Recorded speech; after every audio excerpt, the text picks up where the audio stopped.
The first sign of trouble was not a thunderclap, but a whisper. It arrived on a Tuesday afternoon. A single sheet of heavy cream-colored cardstock, tucked neatly into the seam of my front door. It was held in place not by tape, which would have violated paragraph 12.7 of the Willow Creek Estates Covenants, Conditions, and Restrictions (CC&Rs) regarding adhesives on exterior surfaces, but by the door's own formidable weight. I had just finished my laps in the pool, the one my husband Sam and I had spent the better part of a decade saving for, and the cool chlorine scent still clung to my skin. The document was titled, with an almost cheerful formality, Community Courtesy Notice. The text, printed in an elegant but sterile serif font, was polite to a fault. It read, "Dear homeowner at 114 Cypress Lane. This friendly reminder is being issued by the Willow Creek Architectural Control Committee ACC. A recent community walkthrough noted that the placement of your new rear lot privacy fence may not be in full compliance with CC&R for 8.4.2 preservation of community views and aesthetic harmony. We would appreciate it if you could review the relevant guidelines at your earliest convenience to ensure our community maintains its intended visual standards. Thank you for your cooperation." I read it twice. For 8.4.2, a community view. My backyard faced a dense, 20-foot-deep thicket of protected woodland that served as a natural barrier. The only community view I could possibly be obstructing was one a squirrel might have from the upper branches of an oak tree. The notice was absurd, a piece of bureaucratic lint. I set it on the granite countertop, intending to mention it to Sam later as a minor annoyance. Another quaint story of suburban overreach. That evening, as Sam grilled chicken on the patio, the setting sun glinting off the placid water of our new pool, I brought it up. "We got a love note from the HOA today," I said, handing him the notice. Sam, ever the pragmatist, wiped his hands and took the card. His brow furrowed as he read, "Preservation of views." What view? The view of our back door from the poison ivy patch. He chuckled, but there was a flicker of something else in his eyes. He was the one who had meticulously read the entire 3-inch binder of HOA governing documents before we closed on the house. He knew, better than I, the serpentine logic that could animate these associations. "Remember this brick," he said, tapping the binder that sat on our bookshelf. "A monument to residential regulation." He picked it up, its weight a physical representation of the rules that governed our lives, and flipped through the pages. Here it is. Section 8, 4, 2. He read aloud, a note of theatrical gravity in his voice. "No fence, wall, hedge, or other structure shall be erected, placed, or altered on any lot in such a way as to materially obstruct the designated view corridors or sight lines as delineated on the community plat map." He looked up at me. Oddly specific. "Isn't it?" I laughed about it at the time. Sounded like something written for a seaside community, not a landlocked subdivision in the Midwest.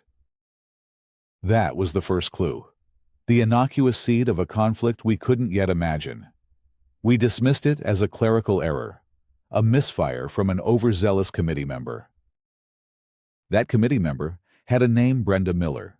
She was the HOA board president, a woman who moved through the neighborhood with the serene, unyielding purpose of a glacier. Brenda didn't walk.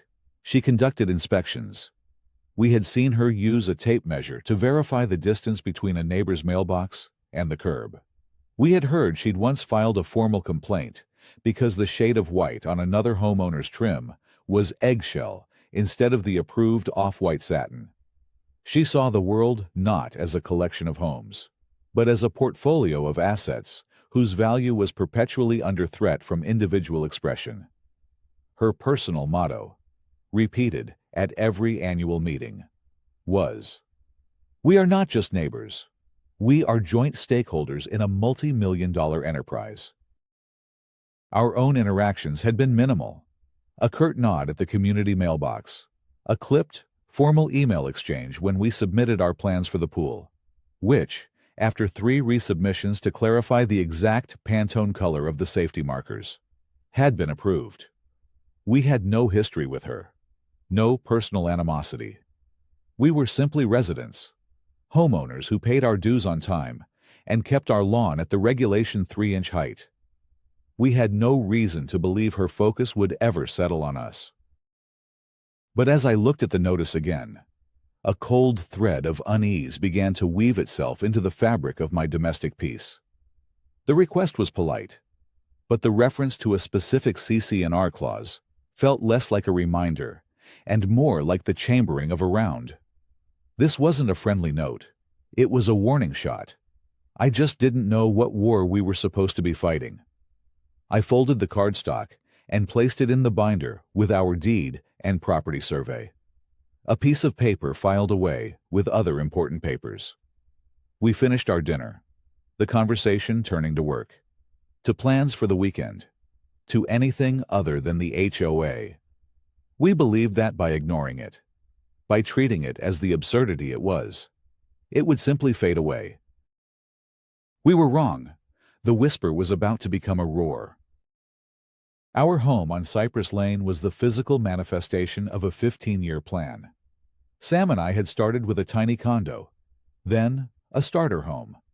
Each move a calculated step up a ladder, whose top rung was always this, a quiet house in a good school district, with a yard big enough for a dog, and, one day, a pool. The pool was the dream within the dream. It was for quiet morning laps, for lazy weekend afternoons, for the nieces and nephews who would visit in the summer. It was our private resort, the reward for decades of disciplined saving and careful planning. The construction had taken 4 months, a messy, noisy ordeal of excavation and concrete. But when it was done, it was perfect. A shimmering blue rectangle, surrounded by a modest but elegant stone deck, enclosed by a 6-foot cedar privacy fence that we had triple-checked against the HOA's architectural guidelines. We had lived in Willow Creek for 5 years. It was, on the surface, idyllic, manicured lawns, identical mailboxes, and a palpable sense of order. The price of this serenity was the thick binder of rules Sam had mocked. The CC&Rs dictated everything from the color of our front door, a choice of 4 pre-approved earth tones, to the maximum number of days a holiday decoration could be displayed, 14. It was a social contract we had willingly signed, trading a degree of personal freedom for predictable property values and the absence of rusting cars on cinder blocks. Brenda Miller was the high priestess of this contract. She had been elected board president 2 years ago on a platform of restoring community standards. Her reign had been one of quiet, bureaucratic terror. She didn't yell or make scenes. Her power was wielded through the cold, impersonal machinery of governance violation notices, fines, and the ceaseless churn of committee meetings. She spoke in a lexicon of bylaws and amendments, her pronouncements carrying the unassailable weight of procedural correctness. Her son, a sullen teenager named Kyle, was often her unwilling acolyte, seen trailing behind her on her neighborhood patrols. He once told our neighbor's son that his mom owned the whole neighborhood, a statement we'd all laughed off as childish bragging, in hindsight. It was a startlingly accurate summary of Brenda's worldview. A week passed after the courtesy notice arrived. We heard nothing further. The silence began to feel reassuring. "See," I said to Sam, "probably just a form letter. They send them out once a quarter to look busy." But on the following Saturday, as I was weeding the flower bed near the fence line, I saw Brenda walking along the edge of the common area behind our property. It wasn't a casual stroll. She was pacing, her eyes fixed on our fence, her phone held up as if she were taking pictures. With her was another man I didn't recognize, holding a measuring wheel, the kind surveyors use. They stopped at the far corner of our lot, where the fence met the pool deck. The man knelt, rolled the wheel a few feet, made a note on a clipboard, and shook his head. Brenda nodded, a grimly satisfied look on her face. A knot of anxiety tightened in my stomach. This was not a clerical error. This was an investigation. I retreated inside, the pleasant warmth of the morning sun suddenly feeling cold and invasive. "Sam," I said, my voice tight. "Brenda's back there, with a surveyor." Sam came to the window, his expression darkening as he watched the scene unfold. "What on earth is she doing?" We watched as they spent another 10 minutes conferring, pointing, and measuring. Then, they turned and walked away, disappearing back toward the main road. The encounter left a residue of dread that lingered for the rest of the weekend.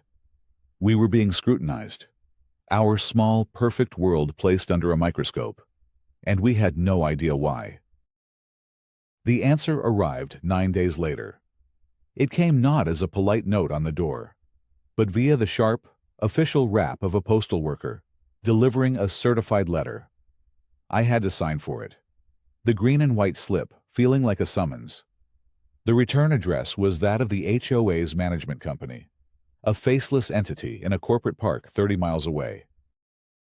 My hands were not quite steady as I slit the envelope open. Inside, on the same elegant cardstock, was a document titled Formal Notice of Violation. The language of the formal notice was colder, sharper, stripped of the pretense of friendliness. It was a weaponized document, each word chosen for maximum legal impact. Violation of CC&R, Figure 8.4.2, Encroachment on Common Area. Dear Mr. Alex Parker and Mr. Sam Jones, this letter serves as a formal notice of violation regarding your property at 114 Cypress Lane, following a review by the Architectural Control Committee ACC and a preliminary site assessment. It has been determined that the fence and a portion of the pool decking installed on your lot encroach upon a designated common area view corridor, as delineated on the official community plat map, amended and ratified by the Board of Directors on June 12, 2 years prior. The encroachment is a direct violation of CC&R, Figure 8.4.2, Preservation of Community Views and Aesthetic Harmony. Per the authority granted to the Board in the governing documents, you are hereby required to take corrective action within 30 days of the date of this notice. This action must include the complete removal of the encroaching section of fence, approximately 25 linear feet, and the corresponding portion of the concrete pool deck, approximately 100 square feet. Failure to comply will result in the levying of fines and other enforcement actions as permitted by the bylaws. I read the letter 3 times, the words blurring into a meaningless jumble before snapping back into sharp, terrifying focus. Demolish a part of our pool deck. The deck we had just poured. The stone we had carefully selected. Remove a 25-foot section of our brand new fence, leaving our pool exposed. It was insane. It was an act of aggression cloaked in theodyne language of rules and regulations. "Sam," I called out, my voice strained. He came in from the garage, saw the letter in my hand and the look on my face, and his own expression fell. He took the notice and read it, his jaw tightening with each sentence. "Amended plat map," he said, his voice low and dangerous. "What amended plat map? The one we have, the one the county has on file, is from when the subdivision was built. Our property line is clear as day." He went straight to the bookshelf and pulled out the thick portfolio of documents from our closing. He spread the official survey across the kitchen table. It was a large, crisp blueprint, stamped and signed by a licensed surveyor and recorded with the county clerk's office. Our property lines were marked with bold, unambiguous strokes. He then pulled out the official plat map for our section of the subdivision. Also county recorded. It showed our lot. Lot 74, bordering a strip of land designated as Common Area A, Natural Preserve. There was no mention of a view corridor. "Look," he said, tracing the line with his finger. "Our fence is 3 feet inside our property line. The deck is 5 feet inside. We're not even close to encroaching on anything. This is a fabrication. This document, this official, legally binding map filed with the government, was our shield. It was Exhibit A. It was the truth, written in ink and sealed by the county. Surely, a simple presentation of this evidence would clear up the whole misunderstanding. Brenda's surveyor must have been using a faulty map, some preliminary draft. It had to be a mistake." That evening, I drafted a polite but firm email to the HOA management company and the ACC. I stated that we were in receipt of the violation notice and that it appeared to be based on erroneous information. I attached high-resolution scans of our official survey and the county-recorded plat map, clearly highlighting our property lines. I requested an immediate rescission of the violation and a meeting with the ACC to resolve the matter. The response came 2 days later. It was from Brenda, writing in her capacity as ACC chair. "Mr. Parker, thank you for your correspondence. The documents you provided have been noted. However, as stated in the violation notice, the board's determination is based on the official community plat map, as amended and ratified by a board vote. The historical documents from your closing are superseded by this more recent, board-approved map. Your appeal for rescission is therefore denied. You may, however, request to be heard at the next ACC meeting to discuss your plan for compliance. Regards, Brenda Miller, President, Willow Creek Estates, HOA." I stared at the screen, a cold dread washing over me. Superseded. She was claiming that a vote by a 5-person HOA board could unilaterally redraw the legal boundaries of our private property. She was dismissing a county-recorded deed and survey as historical documents. This wasn't a mistake. It was a power play. Brenda Miller was trying to seize a piece of our land, and she was using the HOA's own rulebook to do it. The battlefield was no longer our backyard. It was the arcane, treacherous landscape of HOA governance, and we were about to walk onto it completely unprepared. The ACC meeting was held in the clubhouse, a sterile, beige room that smelled faintly of chlorine and old coffee. The committee consisted of 3 people, Brenda, seated at the center of a long folding table like a judge, and 2 of her known allies, a retired accountant named Gerald and a woman named Carol, who seemed to view Brenda with a kind of reverential awe. It was not a panel of peers. It was a tribunal. Sam and I sat on the opposite side of the table on uncomfortable plastic chairs. We had brought our portfolio of documents, the official survey and plat map laid out neatly before us. I had rehearsed my points, focusing on facts and legal records, determined to remain calm and professional. Brenda opened the meeting with a crisp tap of her pen. "This is an informal hearing regarding the non-compliance of Lot 74. Mr. Parker, you have the floor." I took a deep breath. "Thank you for seeing us. We believe the violation notice was issued in error. As you can see from these documents, I pushed the county-recorded survey and plat map across the table. Our fence and pool deck are situated well within our legal property boundaries. This is the official plat map, filed with and certified by the county." Gerald, the accountant, peered at the documents through his bifocals. He didn't touch them. Carol just looked to Brenda. Brenda offered a thin, pitying smile. "Alex, we've been over this in my email. The document you have is, for our community governance purposes, out of date. The board has the authority under the bylaws to amend community plans for the general welfare. 2 years ago, the board voted to designate a 10-foot wide view corridor easement along the rear of Lot 72 through 76 to preserve the natural view of the woodland for all residents. Preserve a view for whom Sam interjected, his voice tight with frustration. There are no houses behind us. It's a forest. Who is this easement for? It's about maintaining the aesthetic integrity of the community's natural assets, Brenda said, her voice smooth and practiced. It's a matter of principle, and the board's decision is final. This meeting is not to debate the existence of the corridor, but to hear your plan for bringing your property into compliance. I felt a surge of disbelief.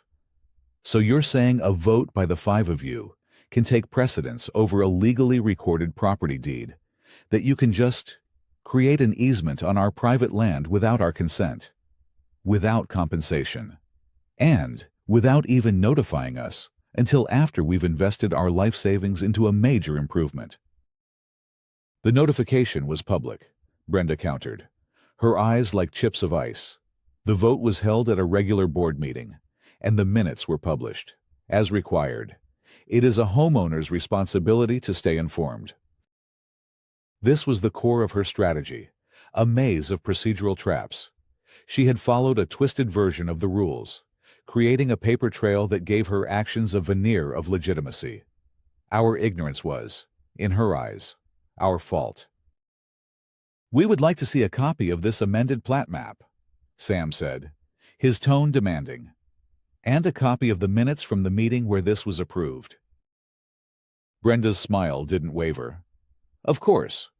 You can file a formal records request with the management company. They will provide the relevant documents in accordance with the bylaws. Another hoop to jump through. Another delay. The meeting was over. She hadn't even bothered to look at our evidence. We were dismissed with a polite nod. Our carefully prepared case brushed aside as irrelevant. As we packed up our documents, the weight of our portfolio feeling less like a shield and more like a collection of useless relics, I knew we had severely underestimated our opponent. This was not a dispute with a neighbor. This was a war against a petty tyrant who had weaponized the full force of the HOA's bureaucracy.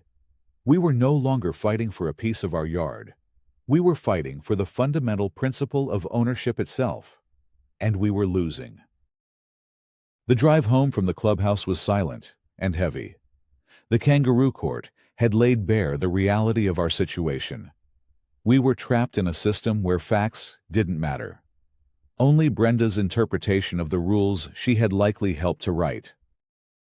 This is a targeted attack, I said, breaking the silence as we pulled into our driveway. There's no other explanation. This isn't about a view. It's about us. Sam nodded, his hands gripping the steering wheel. She wants our land, or she wants to make an example of us. Either way, we can't fight her inside her own system. We need help.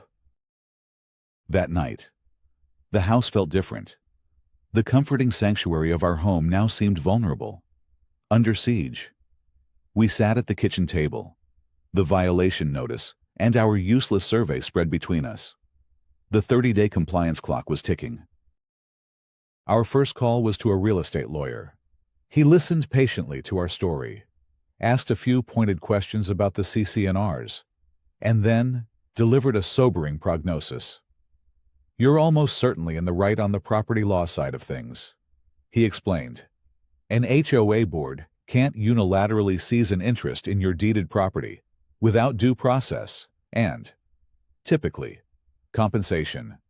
However, fighting them is a nightmare. It's expensive, it's slow, and they can use the association's funds, your own dues, to pay their lawyers to fight you.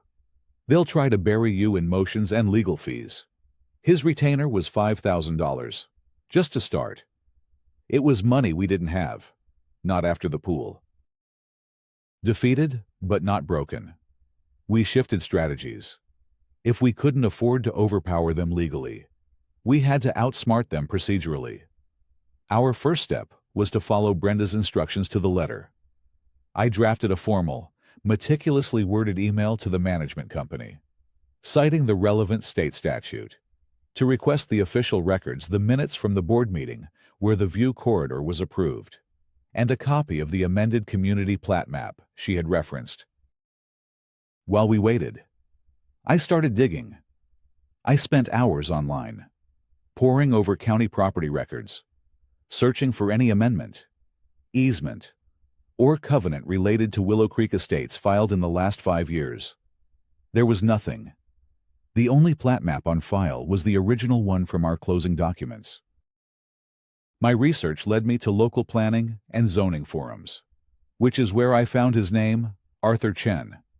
He was a retired city planner and surveyor who now did occasional consulting work.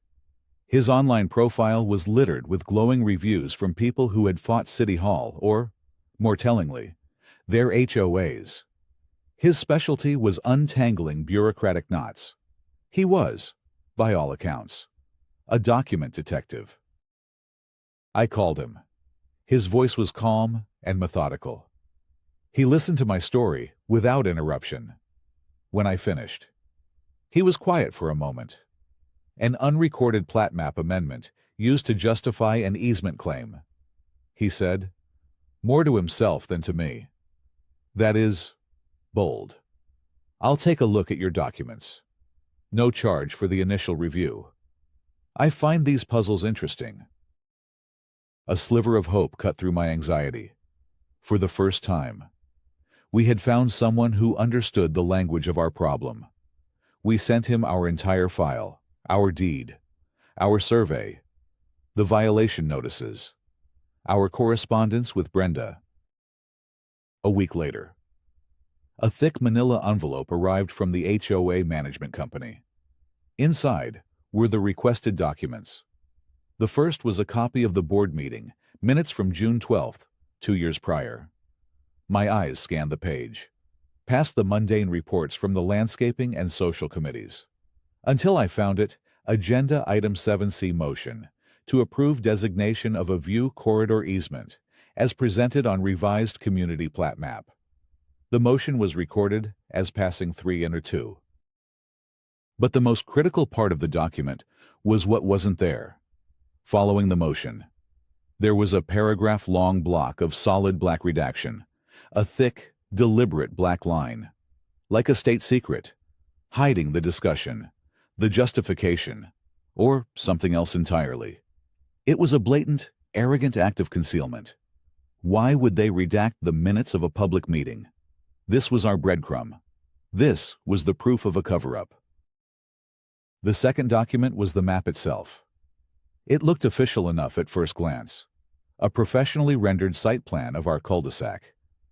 But then, I saw it anew, dotted line cutting across the back of our property and our neighbors, labeled 10 Community View Corridor Easement. I looked at the bottom of the page for a surveyor's seal or a county recording stamp. There was none. It was just a drawing, a fabrication, exactly as Sam had said. We immediately scanned the redacted minutes and the unrecorded map and sent them to Mr. Chen. His call came less than an hour later. There was a new energy in his voice, the excitement of a hunter closing in on his quarry. "This is it," he said, his voice crackling with intensity. "This is more than bold. It's fraudulent."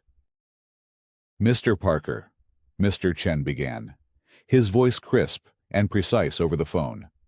"The document they sent you, this so-called amended plat map, is legally worthless. For a change to a plat map to have any legal standing, especially one that creates an easement on private property, it must be approved by the relevant municipal planning authority and officially recorded with the County Register of Deeds. This thing, it has no county seal, no file number, no surveyor's license stamp. It's a drawing. You could have made it in Microsoft Paint, and it would have the same legal weight, which is 0. A wave of vindication washed over me. We weren't crazy. Our understanding of property law was correct, so we can just show this to the board.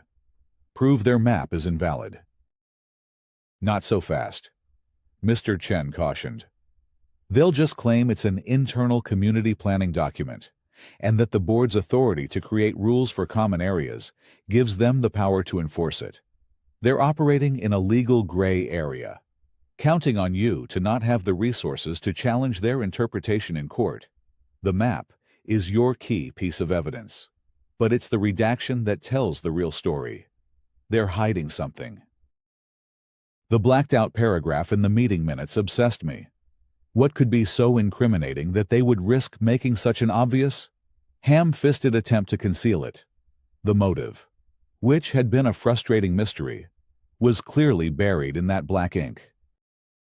Brenda has been president for 2 years, I said, thinking aloud. The map amendment is dated right after she took office. This was one of her first acts. And the vote was 3-2.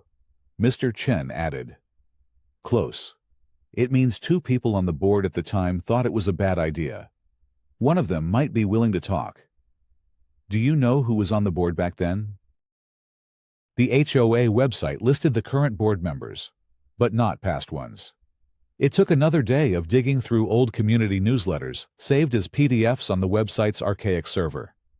But I finally found it. The board, 2 years ago, consisted of Brenda, Gerald, a woman who had since moved away, and 2 other names I didn't recognize, David Chen and Eleanor Vance. Eleanor Vance. She was still on the board, but she was one of the quiet ones, a retired librarian who had lived in Willow Creek since it was built. She was known for tending the community rose garden near the entrance. She was always polite, but kept to herself. She was one of the current board members who, according to Brenda, supported the lien. The other name, David Chen, no relation to Arthur, was a dead end. But a quick search for the board member who moved away, a woman named Sarah Albright, led me to a social media profile. She now lived 2 states away. It was a long shot, but I was desperate. I crafted a careful, polite message, explaining that I was a current resident facing a dispute over a board decision made during her tenure, and that I was trying to understand the context of a particular vote. I mentioned the redacted minutes. I hit send, not expecting to ever hear back. 2 days later, my phone buzzed with a notification. It was a message from Sarah Albright. I remember that vote. She wrote, "It was the reason I resigned at the end of my term. Brenda's view corridor was a sham from the start.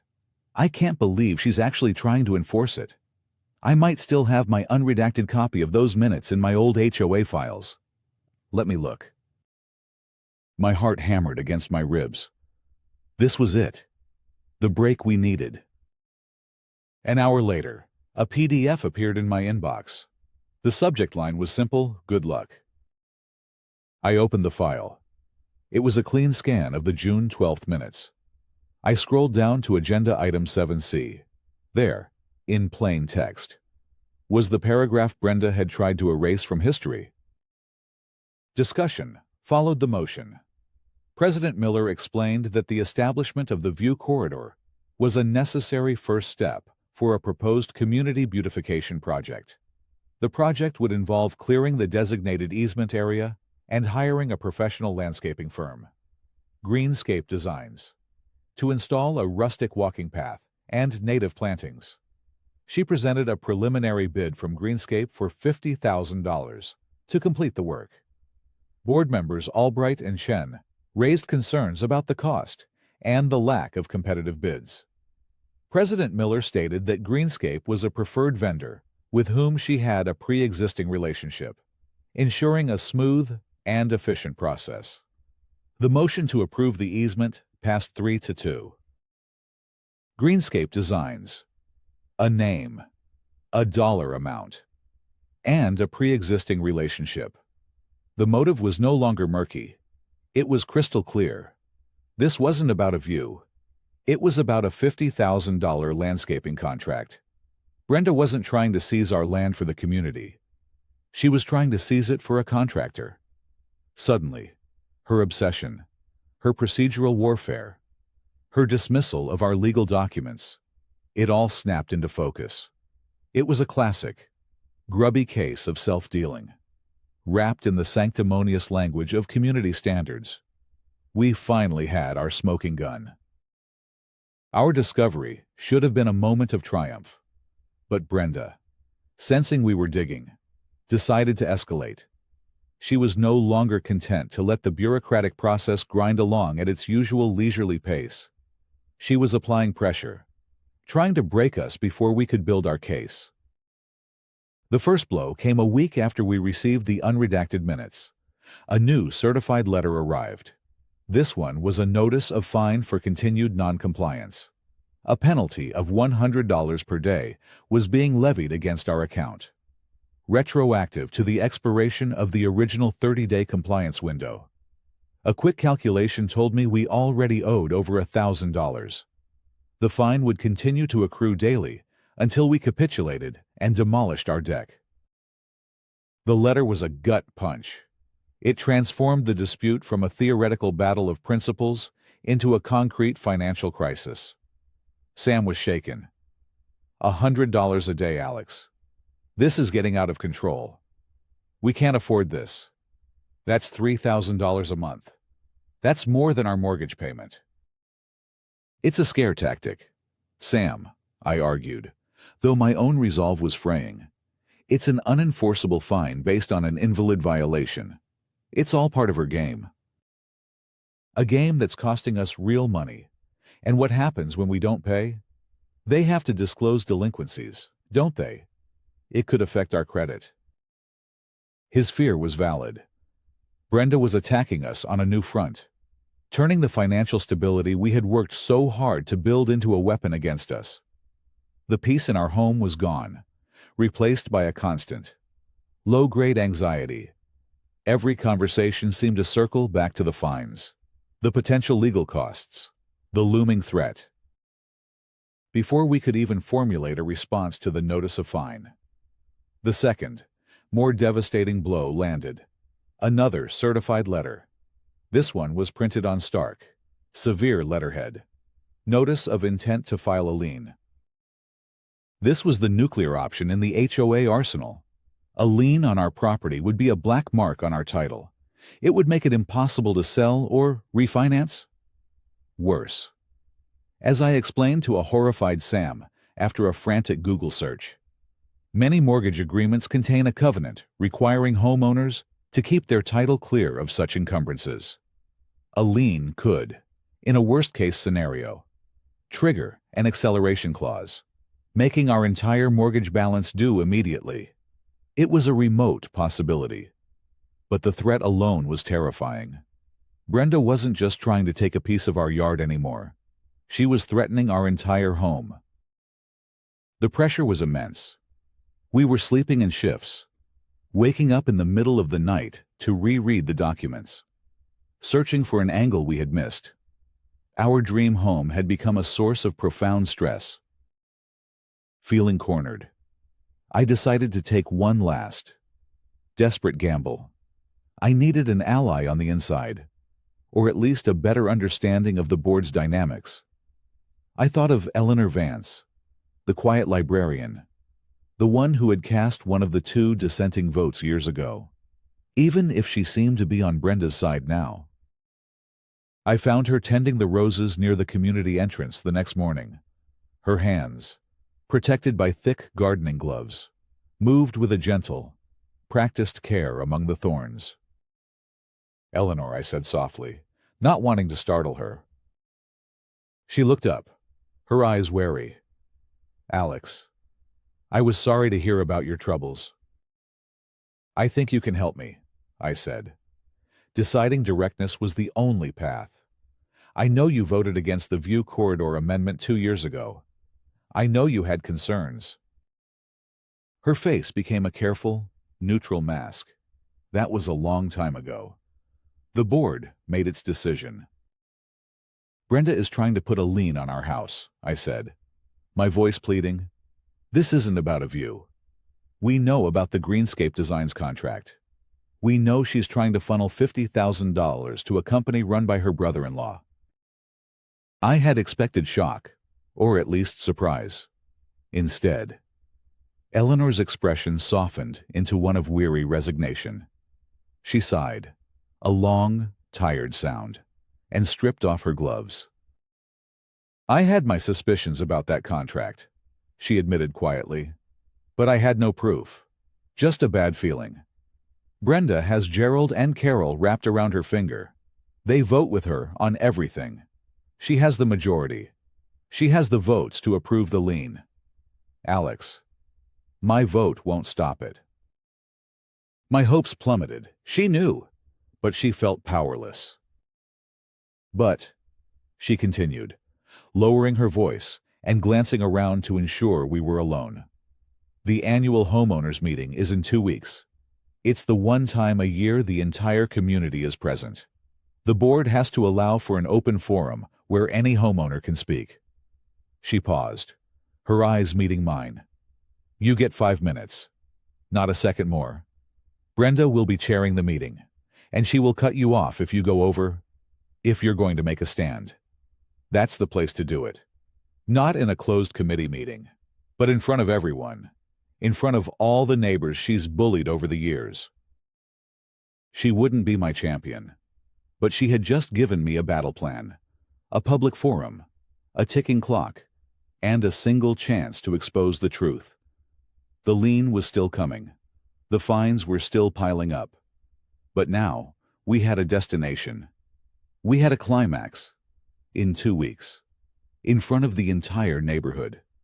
We would put Brenda Miller on trial.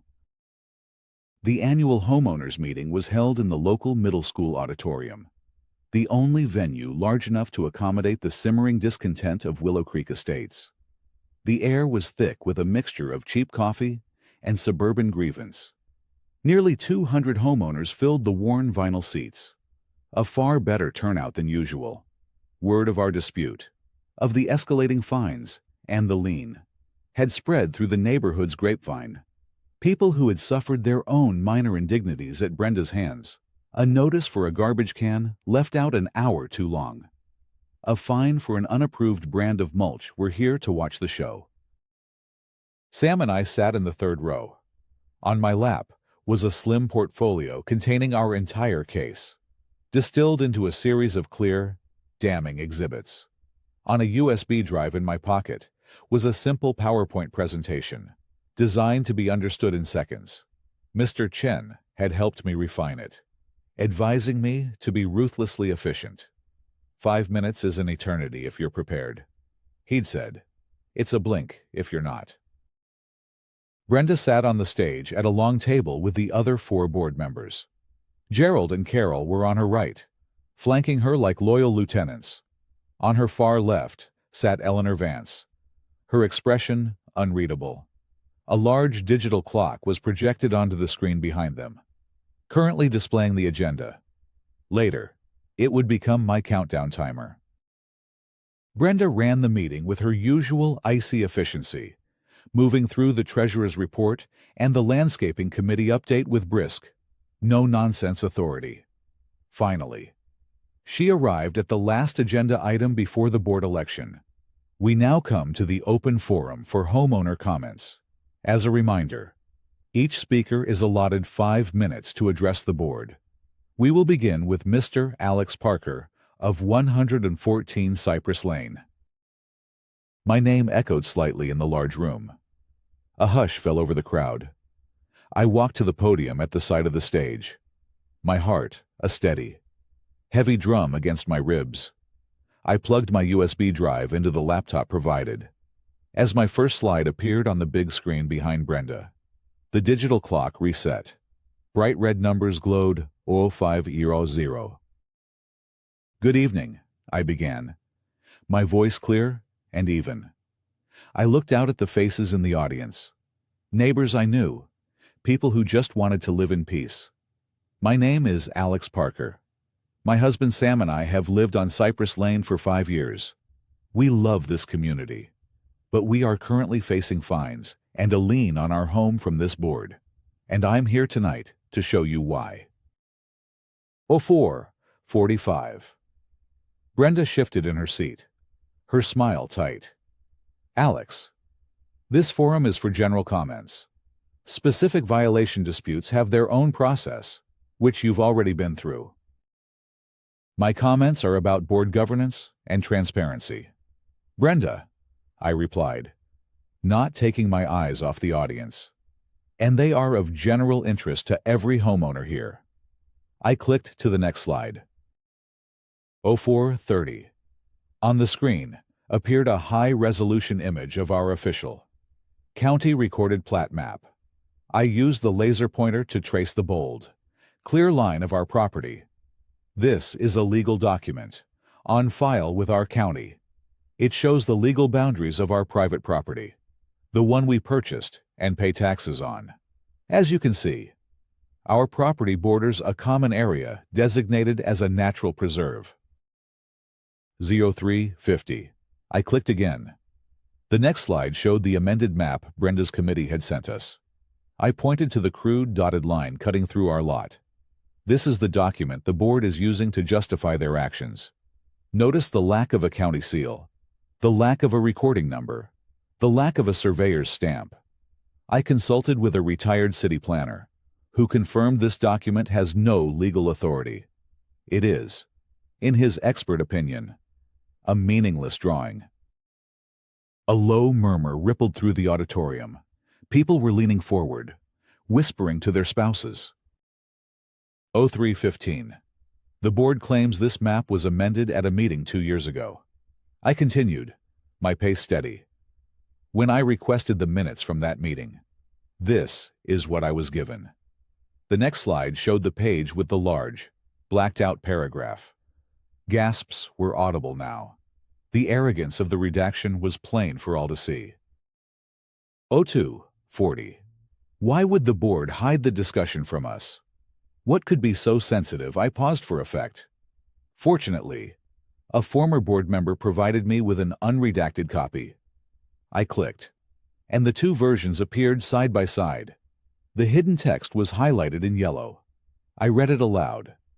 Necessary first step for a proposed community beautification project. Hiring a professional landscaping firm. Greenscape Designs. Preliminary bid from Greenscape for $50,000. President Miller stated that Greenscape was a preferred vendor with whom she had a pre-existing relationship. The room was now utterly silent, the audience hanging on every word. Brenda's face was pale, her knuckles white where she gripped her pen. Gerald was staring down at the table. 01:50, $50,000 of our dues. Awarded without competitive bids. To a company with whom our board president has a pre-existing relationship. I was curious about that relationship. The final slide appeared. It was a screenshot of the state's corporate registration database for Greenscape Designs, LLC. The list of principals was short. I read the name of the registered agent aloud. The owner is listed as one Martin Miller, Brenda's brother-in-law. An uproar erupted. Shouts of shame and resign echoed through the hall. Brenda began banging her gavel, but the noise drowned it out. Her face was a mask of fury and panic. 01:00. It was at this moment, as I prepared to deliver my final sentence, demanding the board rescind the fines and resign, that I caught Eleanor Vance's eye. She looked from me to the map on the screen, a flicker of panic in her own expression. She gave a tiny, almost imperceptible shake of her head and subtly gestured toward her own lot, 2 houses down from mine on the map. In a flash, I understood. Mr. Chen had mentioned it in passing the unrecorded map, while mostly a fabrication for Brenda's scheme, also included 1 or 2 legitimate, minor boundary adjustments that residents had informally agreed to over the years. One of them, he'd noted, corrected a fence line for Eleanor and her elderly neighbor, giving them both clearer access to their back gates. It was a harmless, sensible change. If I used my remaining time to demand the entire amended map be declared null and void for all purposes, I would be invalidating that small, decent agreement. I would be hurting an innocent neighbor, the very person who had secretly guided me here to achieve a total victory. The clock ticked down. U0 45. U0 30. I had a choice. Use the blunt instrument of total invalidation, or make a more precise, ethical cut. I took a breath and leaned back into the microphone, my voice cutting through the noise. Let me be clear, I said, my words carefully chosen. The issue here is not a map. The issue is fraud. The issue is the weaponization of our governing documents to target a homeowner and enrich the president's family. Therefore, I am not asking that you throw out every decision this board has made. I am asking for something simpler. I looked directly at the other board members. Past Brenda, I am asking for an immediate vote to rescind all fines and the notice of lien against my property, and I am asking for a vote of no confidence in our president. Brenda Miller. The crowd roared its approval. The choice was made. I had exposed the crime without causing collateral damage. My time was up. The clock flashed, WE0000. I had won. The auditorium was in chaos. Brenda hammered her gavel. Her calls for order lost in a tidal wave of homeowner outrage. The representative from the property management company, a nervous young man in an ill-fitting suit, was leaning over, whispering frantically to the other board members. His face was ashen. He could see the lawsuits lining up like airplanes on a runway.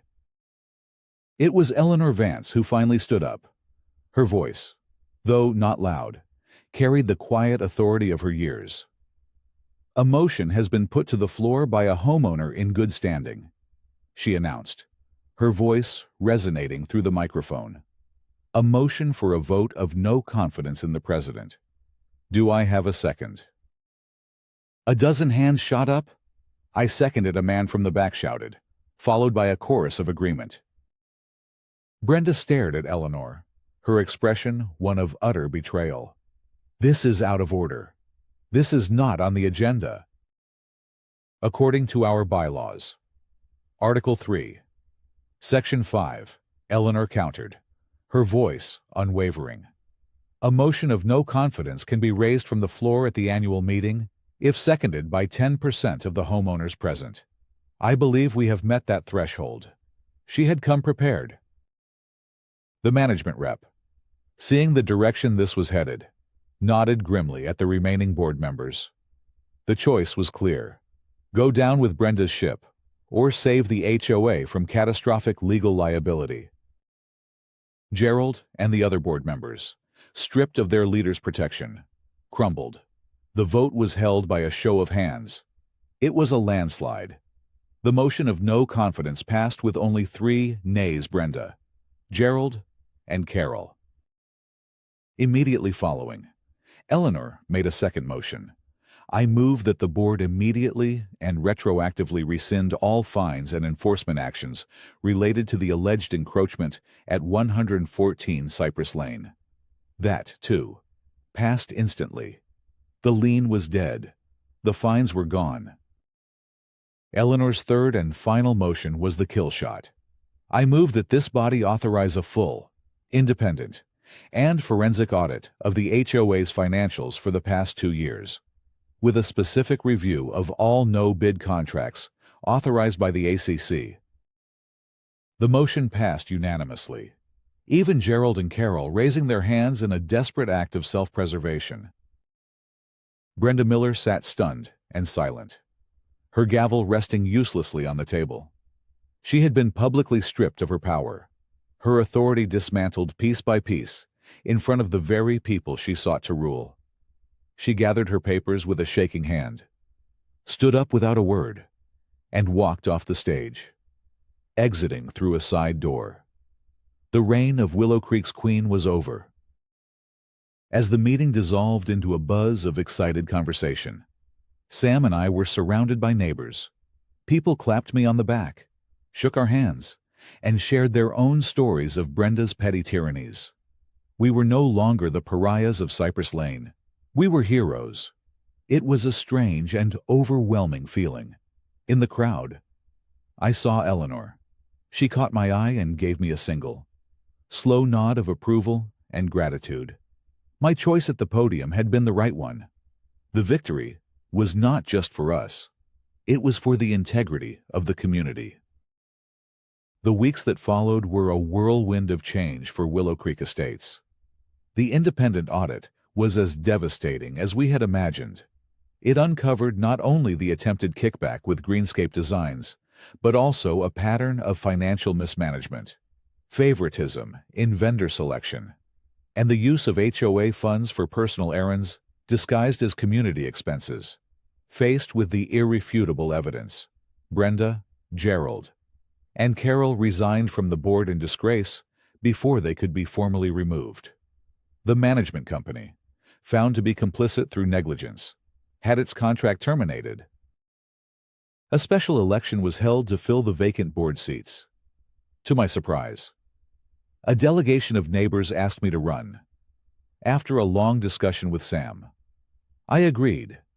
The community needed to rebuild, and I felt a responsibility to help ensure that what happened to us could never happen to anyone else. I was elected alongside two other reform-minded homeowners. Eleanor Vance was unanimously voted in as the new board president. Her first act was to bring forward a new bylaw, one I had helped her draft. It was simple but powerful. Any amendment to the community plat map, or any change affecting the boundaries of private property or common areas, had to be ratified not by the board, but by a 2/3 vote of the entire homeowner community at a formal meeting. Furthermore, any such change would only become effective after it was professionally surveyed and legally recorded with the county. The bylaw passed with overwhelming support. The loophole Brenda had exploited was sealed forever. Months later, on a warm Saturday in late summer, the turmoil felt like a distant memory. Sam and I were lounging by the pool, the one that had been the cause of it all.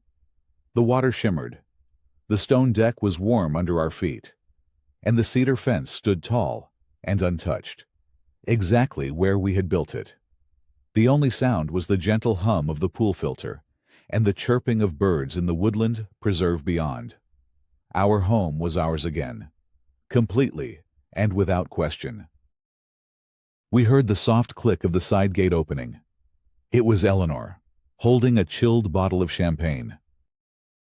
"I hope I'm not intruding," she said with a warm smile. "Never," Sam said, getting up to find glasses. "You're always welcome here." She sat down in one of the lounge chairs, her eyes sweeping across the peaceful scene. "It's beautiful," she said. "Worth fighting for." She looked at me. "Thank you, Alex, for what you did at the meeting, for thinking of others when you had every right to be thinking only of yourself. You saved me and my neighbor a world of trouble." "You gave me the chance to fight," I replied. "We saved each other." Sam returned with 3 glasses, and Eleanor popped the cork with a festive sound. She poured the sparkling wine, the bubbles catching the afternoon light. She raised her glass. "To integrity," she said. "To integrity," Sam and I echoed. We clinked our glasses together. The sound was crisp and clear, a perfect, harmonious note in the quiet of our backyard. We had faced down a tyrant, not with shouting or threats, but with research, evidence, and a belief in the simple, unassailable power of the truth. Our home was safe, our community was healing, and, for the first time in a long time, we felt a profound sense of peace.